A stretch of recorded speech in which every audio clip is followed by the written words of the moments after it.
Welcome back to the Scared to Bag podcast. We have a special guest today. Before I get to him, I actually want to do a little house maintenance. Make sure you like that button. Make sure you subscribe to get all the good information in finance and real estate here on the Scared Bag podcast. And see all the guests I speak to make sure you get all the information you need to do what you're trying to do to make sure you secure that bag. Let's get into it. Today, I have one of my dear friends. He's an entrepreneur, investor, residential and commercial property wholesaler, real estate broker, trainer, author of the book, The Art of Wholesaling Properties. He graduated from the University of Miami in 2003. I met him back in 2005 when we worked together as co-workers at a brokerage firm here in Miami where I got started. The one and only Alex Virelles. What's up, brother? How you doing? How are you, bro? Thanks for having me, Jason. Oh, anytime, man. Your profession was well in demand. Everybody's asking me all the time, how can I get into wholesaling? How can I flip properties? How can I do this? So I was like, you know what? Let me connect with my boy. Let me have him explain to you basically, appreciate it, man. You know, what they need to do. Appreciate it. Introduce yourself. Did I miss anything when I was getting into it? Sure, not really. I mean, I grew up in West Palm Beach, Florida. I went to the University of Miami back in 2000. Wow, that's a long time ago now. And I stayed in Miami since 2000. And like you stated, we did mortgages together. Rode that wave for a little bit. Then I opened up my own mortgage shop, and then came 2007 where we all got hit by a train, which was the crash, and that pretty much destroyed me financially. But that's when I started looking for other things, man. I got into insurance a little bit. I found out that wasn't for me. I had a bunch of properties that I accumulated during the good times, and from probably like 04 to like 08, I had bought 7 properties, but since everything crashed, man, I couldn't sell it. And what happened was I saw somebody short sold one of my properties. They bought it and sold it the same day. I think they bought it for like $35,000 and they sold it for $60,000 the same day. And I was like, how did this person buy and sell my house on the same day? And they made like double their profit. So like I actually called the seller and I was like, dude, how did you do that? And he's like, oh, it's wholesaling. And that's when he's like, he recommended me to go to a seminar. I did. I think I went to Van Merrill. I think he's like part of Fortune Builders. And I went to his seminar. Basically, I sat down. I sat through the whole pitch. I got excited. And then at the end, they're like, oh, it's only $35,000 to get started. And I was like broke at the time, man. I lost everything. I had filed bankruptcy. So I was like, you know what? I'm going to self-educate myself. I'm going to learn this stuff on my own. So I bought some books online. I bought some courses online, and I did my first deal like a few months after that. And then I was like, you know what? This is easy. I made like $6 or $7 grand, and it took like 2 phone calls. So I'm like, you know what? I got out of the insurance business. I was like, I'm going to do this full time because, this pays off. And I was like, and I remember that seminar. I said, this dude is taking advantage of people. He's charging $35,000 for people that just want to better their life. So I'm like, you know what? I'm going to learn it. I'm going to do a book. I'm going to kind of tell everything in the book, and then I'm going to offer courses like that anyone could afford. So, my course is only $299 online. My book tells a lot of the, main secrets, but I got the course is just, I wanted it to be affordable, and I wanted to put everything in there so anyone that had a credit card basically could learn how to do this, So that's where I'm at, and it changed my life, man. Wholesaling pretty much turned everything around for me.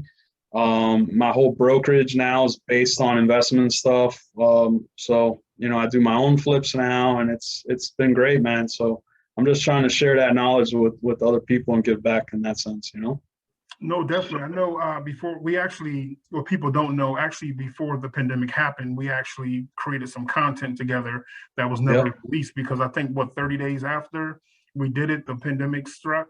And unfortunately, we were on hold for a while. So doing insurance, doing mortgages, what made wholesaling the thing you said, okay, I'm going to grab this and I'm going to keep a hold of this and I'm going to build my career off of this? Yeah, man. I guess it's just the simplicity of it, man. Like once you build a buyer's list and you're able to flip a property to your buyer, it just doesn't take much effort. As you know, and as a loan officer, it's a a big grind to get a deal, put it through underwriting, get the appraisal. The appraisal has to come back. You got to wait on the inspection. Wholesaling is just cash buyers, right? So these people are coming in with cash. They're ready to go. The closings are like seamless. Obviously, you got your little snags here and there, but it's nothing like traditional real estate where you got to deal with the appraisal. You got to deal with inspections. You got to deal with the buyer not, buying a car and not being able to qualify at the end. You know all about that, I'm sure. Yeah. And just the simplicity of like going from getting a deal to closing, I say, you know what, this is it for me. And insurance, I never really liked it. That's real technical, and I'm not a technical type of dude. I like to negotiate. You know what I'm saying? I like to do business. And insurance was too technical for me, man. Analyzing stuff. I just like to, negotiate more. So that's why I was. I'm sorry. And then when you got in, did you face any obstacles? Was it difficult? Did you get in and make money? Then you just was straight uphill, or was it like up and down roller coaster ride from when you started to now? Dude, I got lucky. At the beginning, I closed like a couple deals. I made some money. I was able to like sell my insurance agency and go full time into it, because I made like, I think 20 grand in a couple months, and I had a little money, and I had like no expenses at the time. I lived in a small 1-bedroom. So I said, you know what, I'm going to go full force with this. And obviously I've had ups and downs with it, but in the end, it's still kind of going like this. You know what I mean? I have my downs, but the ups make up for the previous downs. So just like any other business, but all in all, man, I love it. We were actually together at the tail end of before you sold the insurance agency. I remember I was in the office with you before I left and went to the resale side of banking. That was an interesting time also. Yeah, that was a rough time. It was what, a couple years after the crash. Everything was still out of whack at that time. Even being in the mortgage industry at the time, it was like the banks were controlling everything pretty much. Exactly. And the brokers were on their way up, and the direct lenders were on their way up, making noise and writing most of the loans. But it was crazy, man. It was crazy. Before you started, what would you wish you would have known? So you went through everything. You started. You went through the ups and downs, your obstacles, and then you were like, man, if I would have known this back then, this could have made this journey a lot simpler. Sure. Well, I would say like probably, as far as in wholesaling itself, or as far as wholesaling. Yeah, as far as wholesaling, let me see. I made a few mistakes where like I didn't understand the violation stuff at the beginning. Like, I guess I didn't understand how to resolve violations and stuff like that, and open permits. So I was getting these deals with like all these problems at the beginning. And the thing is, I still get them now. I just know how to advise and like tell people how to take care of those issues or resolve them, right? Initially, I was like making offers on these, like I remember one time, for instance, it was a firehouse. It was a house that was caught fire. And I was like, oh yeah, everything's fine. You just gotta, fix it up. Dude, I didn't realize the house had an unsafe structure violation, which was like, it accumulated almost $1 million in liens. And I basically flipped it to the guy without knowing it or disclosing it. Basically, I didn't know how to do the due diligence necessary to like properly sell a deal. Now we'll look at the deal, make sure to check online with the county to see what, violations are there. And then experience has kind of shown me how to like manipulate and maneuver through those issues. You know what I mean? And I guess at the beginning, yeah, I was selling deals that I didn't know really what the problems were on them, So I'd say that was my biggest mistake initially. What type of violations and liens are you referring to? Sure. Like let's say when there's a fire, like in that case, the county issued what's called an unsafe structure violation, meaning like it's unsafe to live in it. Like you can't live here. And also what that does is like it starts like a time clock, so to speak. Usually they'll give you an unsafe structure and say you got to fix it within, let's say, 120 days.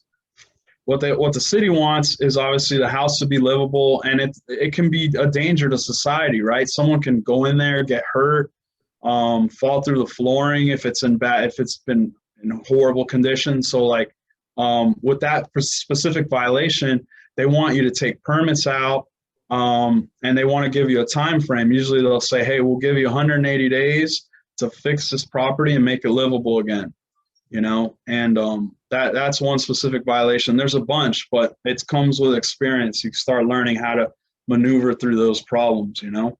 So what did the gentleman do or the lady do with the $1 million in violations? What do you do at that point if you purchase a home and there's $1 million in violation? Well, I know how to fix it, and I'll tell you that. But with that specific deal, I lost it. He was pissed. He's like, you told me this property was clean. So I lost the buyer, but I learned, you know. But the cool thing is I do know how to mitigate that. You can go into the city, go to the structural department. You tell them, listen, I want to fix the house. Usually, and like I said, they'll give you time. Sometimes they'll give you even more time. They'll give you maybe even up to 12 months if it's a huge deal, before any fines start accumulating. But the trick is to go to the city, sit down with them, and work something out. But in regards to, like, let's say it gets to $1 million, if you do, all the city really wants, man, is for you to fix up the property so it's safe, so it's livable, so it's not like a threat where someone can get hurt in the property. So, and they want it to not be an eyesore, obviously. They want it to look nice, to keep the neighborhood nice. So typically, let's say you have $1 million lien and you fix it up nice and you do everything with permits, and you don't try to go around and do things without permits because they don't like that. But you do everything legally with permits, you could probably get that $1 million down cut to maybe 1 or 2%, you know? I had a $200,000 lien. We cut it down to $5,000, to give you an example. Okay. Yeah. So you can go in there and make things better by just doing it the right way. That's it. They just want to see that you're going to work with them to get the house in livable condition, and that you're going to use permits when you fix it up. Got it. Let's circle back really quick, because I want the audience to understand what is wholesaling. Like, what's the definition of wholesaling for you when you speak to your class and your students? What do you tell them when they ask you?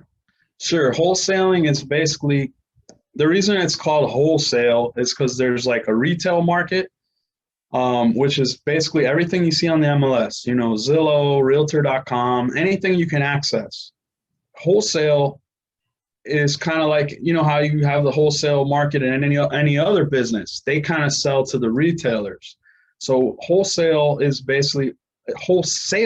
is like getting a property that's under market, not on the retail market yet, meaning not on MLS, not on Zillow, not on Realtor.com. It's just kind of like an under the radar type of property. So wholesaling the term comes from that. It's a wholesale property, meaning it's not retail, but the act of wholesaling is actually getting a property under contract and then either assigning your rights as a buyer to someone else for a fee, or doing a simultaneous closing, which is like what that guy did to me on the short sale. You know, you close and you got an end buyer lined up and you flip it to him the same day. And the beauty of that is you don't even have to use your own money to do it. You can get transactional funding for the first closing. You know, they take a point or two, and then 1 or 2% out of the price, and then you immediately sell it to the next person for a profit. And it's awesome because you don't need to use your own money. You don't need a bank. It's just get the end buyer. So anybody can get into this if they do the research. Do you need a license? Do you need anything? No, man, that's a beautiful thing. You don't need a license to be an investor. You know, anyone could do this. I just recommend you get an LLC, at least open an LLC to protect yourself from liability and stuff like that. But that's the beauty of it, man. Anyone can do this. And did you start with a team, or did you start by yourself? I started by myself, man, just making offers right on the MLS initially. I was like going through the MLS. I had my realtor license. I was just going through, finding deals, making offers. And then eventually I started getting them to stick, you know.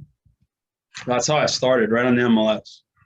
And with this market, the way it's going right now, do you see it affecting the market either good or bad? The wholesale market, I'll say that it's a seller's market, so it's definitely harder to get a good deal now. You know, the sellers, there's a lot of buyers. and there's not a lot of deals. So the sellers are not so quick to give the property away anymore.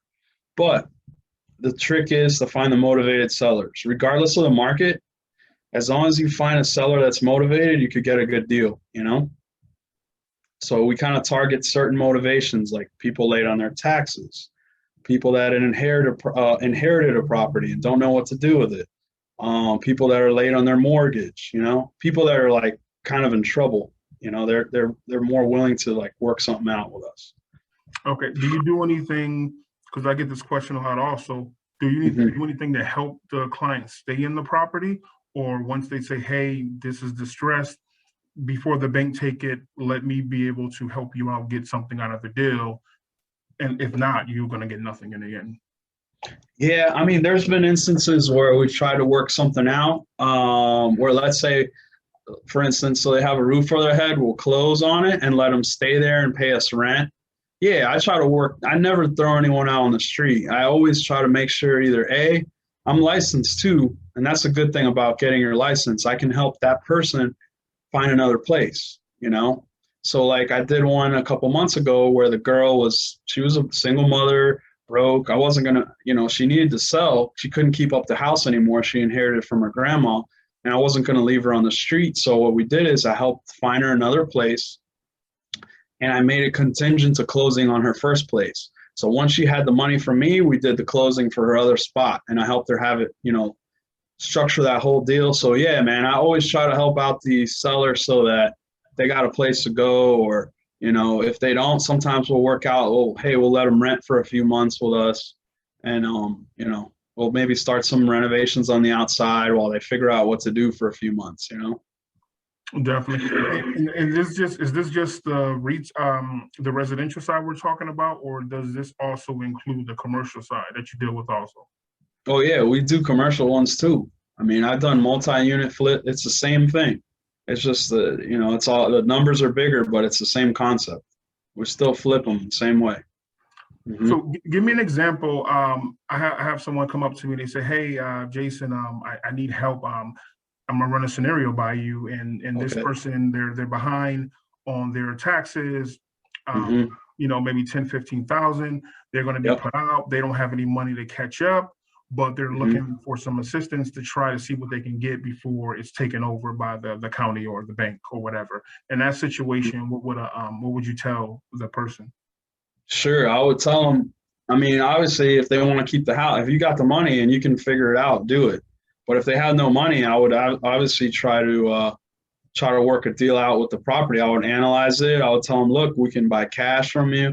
You don't have to, you know, deal with a bank. There's no realtor commission. I am licensed, but these wholesale deals, we don't like to. Our pitch is, hey, we're buying it with no commission, cash, easy closing, to get the sellers the most money in their pocket as possible. So, yeah, I would say, look, let me put together an offer for you. Let's see if I could work something out. And then if you need a place to go, we could have that offer contingent to finding another place for you. And we'd probably set it up like that. Make sure they got another place to go so we could close, and then they have the money to buy that place. So where do you see the market going? Because I get a little scared sometimes, to be honest, when with the market going the way it's going, and they're lifting the foreclosure and the forbearance ban and everything soon, and we might have a bunch of foreclosures on the market. So me being in the industry on a day-to-day basis, I tell everybody the winners of this is not the mom and pop who work 9 to 5. The winners of the foreclosure market now, because people are there's no more margins. The margins are small, or you might be paying overpriced value. The investors are going to win that market. They're going to buy that wholesale or buy it full price, rent it, or they're going to flip it within a few months and raise the property values even more. What do you see that happening possibly? Yeah, man. I think eventually there's going to be a lot of people from COVID, or a lot of like business owners, man, were hit hard with COVID. They had to shut down. Like if you're in the restaurant business or other types of businesses where they're like, you needed people to come, like a bar or any type of, a lot of businesses were hit, right? So these people fell 90 days late. And once you get to like 90 days late on your mortgage, it's very hard to come back.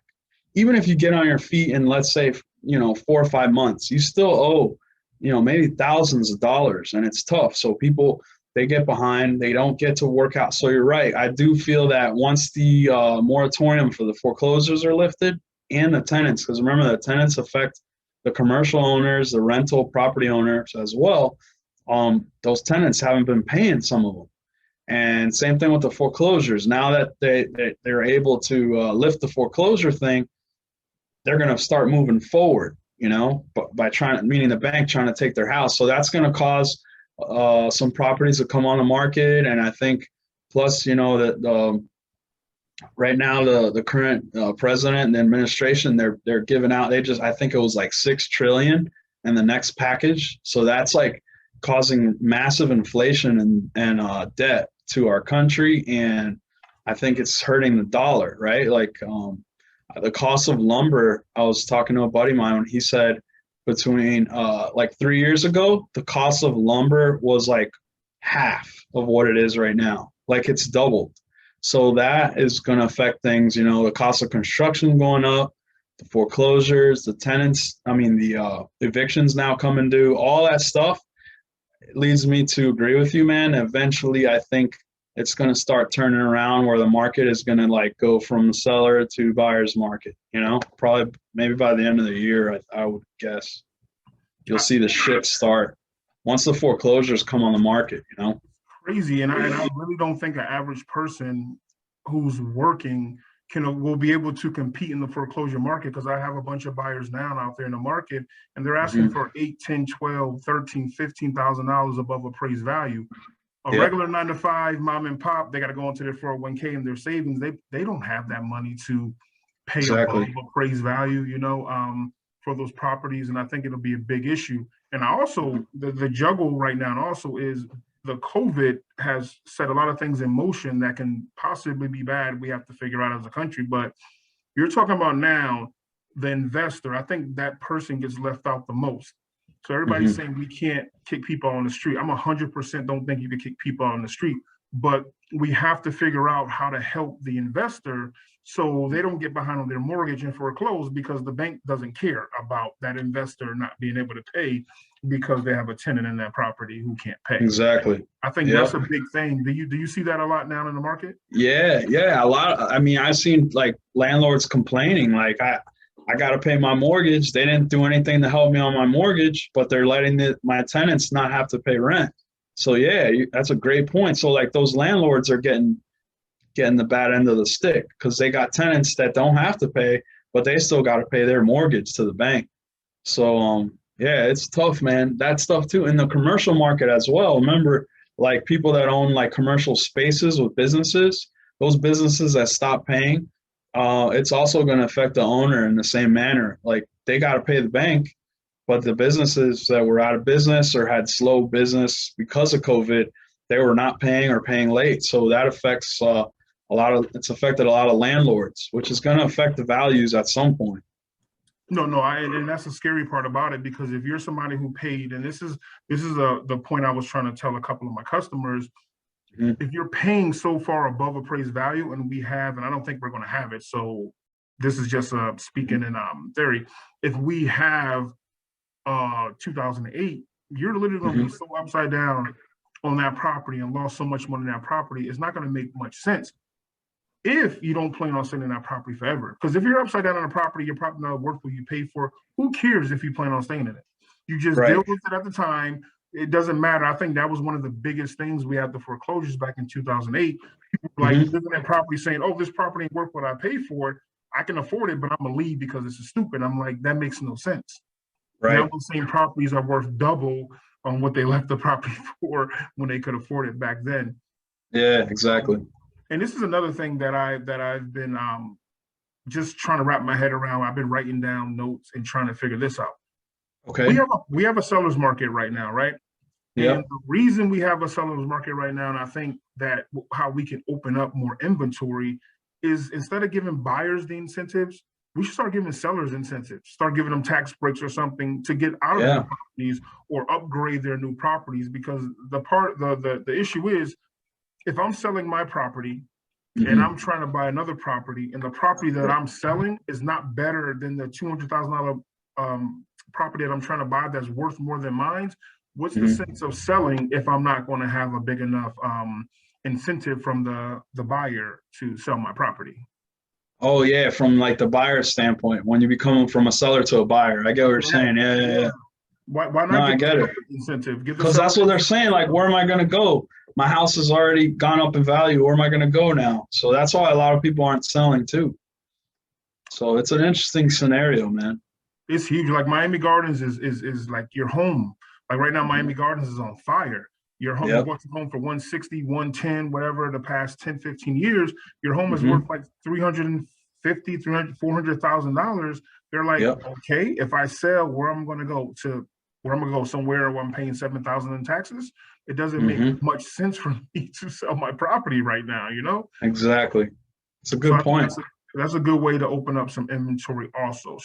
So what do you Sure. see? What do you see out there now in the market as such as investors? What do you think is going to shift to? You think everything's going to stay residential, or it's going to be a big shift to the commercial side? Yeah, I think it's going to be a shit. Right now, the single family market's on fire. So, like, as an investor and what we're doing, we're trying to target single family homes because anything you put on the market, bro, I mean, you're getting 5, 6 offers the day it's on there. So it's nuts. Plus, because of COVID, people are relocating in South Florida where we are, man. People are coming from up north, out west. They're coming here. And so, yeah, the single family is the hot market right now for investors. But I think once it starts to shift, it's going to be like a commercial.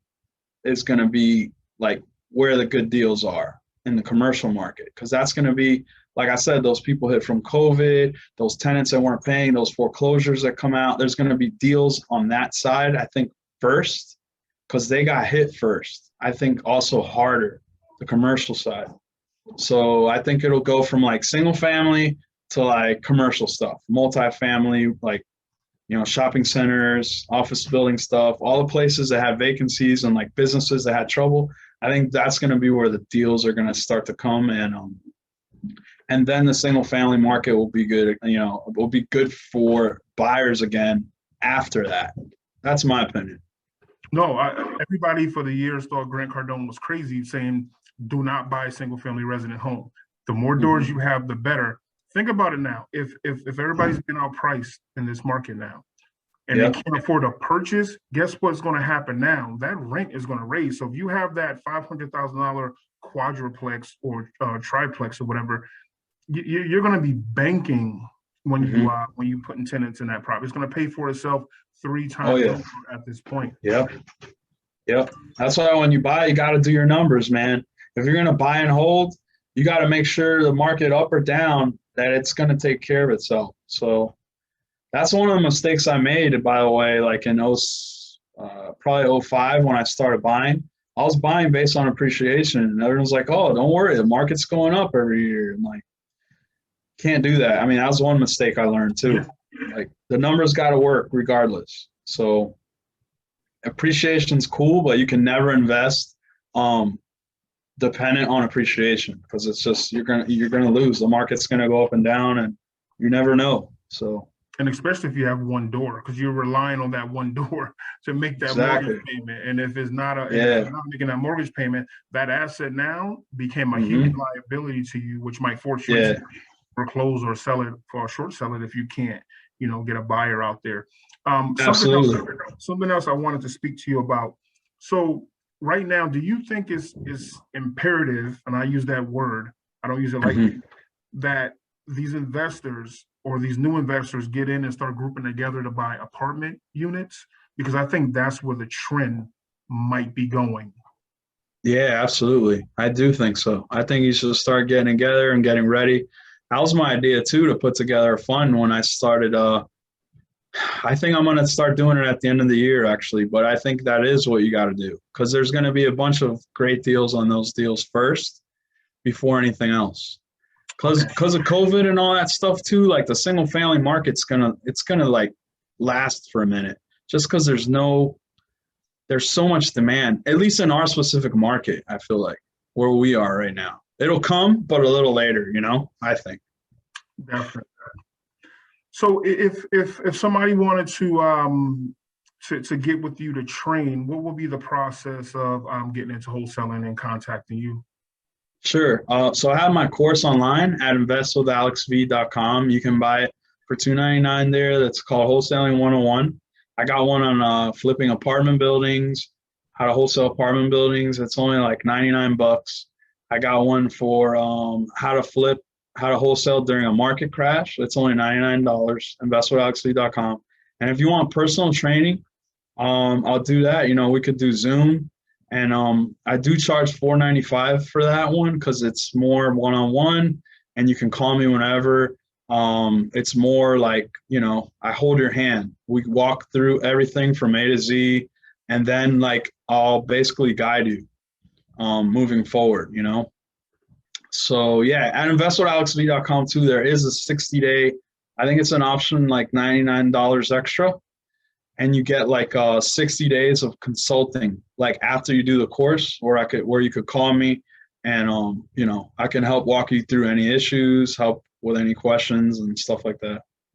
So definitely. I'm going to be posting this also on my Facebook and my Instagram pages. awesome. Invest with Alex V. What we're going to do is try to get more people out there to learn this side of the business, because people just don't know. They're like, should I do mortgages? Should I do real estate? Should I do wholesaling? Should I work a 9 to 5? I need to put some money in my pocket. I need to find out where the how to secure the bag, what the show is about, how to do it, and be able to have financial freedom. That's dope, man. That's dope. So one question I have for all my financial guests, right? Because we are a financial literacy show, because we want to show people how the other options out there, how to get to the bag. What does financial freedom mean to you? Sure, man. To me, financial freedom is like to be able to do what I want to do when I want to do it, and to be able to help others with it. Because you can't make a difference unless you have enough money to have everything you need, right? So to me, it's like I want to be able to have the freedom to go where I want, travel, pay my bills, but I want to be able to help a friend or family if they need to, you know, help out in society, man. You know, eventually I want to start doing some charity stuff. That's where, you know, the end game is for me, but I'm still kind of on the accumulation stage. I mean, obviously I like to help. That's why I kind of do my course at a, I think, fair price. And, but yeah, ultimately, man, I want to be able to do what I want as far as travel when I want, buy what I need, and then help others. You know, if you don't have anything, you can't help anyone else. So yeah, that's what it means to me. Definitely. And give us some parting words. Never give up. All right. No matter how cloudy it looks, the sun always comes up. You know, I've been through dark times just like you, man. And keep your head up. I think attitude is your most important thing. Have a good attitude, even if you got to force it. You know, force that smile. Try to force the upbeat attitude when you're dealing with if you're in business, especially. I think that has helped me, and I think that helps. I think you would attest to that, man. You're always a positive dude. You're always like uplifted, you know. So that would be it. Listen, Alex, man, I appreciate you. Thank you, man. When I called you and asked you to join, you didn't hesitate at all. We're going to be doing more. We're going to give more education to the people and get it out there, the education out there for them. Thank you guys for tuning in. Don't forget to like, don't forget to comment, don't forget to subscribe to this channel. We're going to have more content, more great things going on in the future. Like I always say, secure the bag. Later.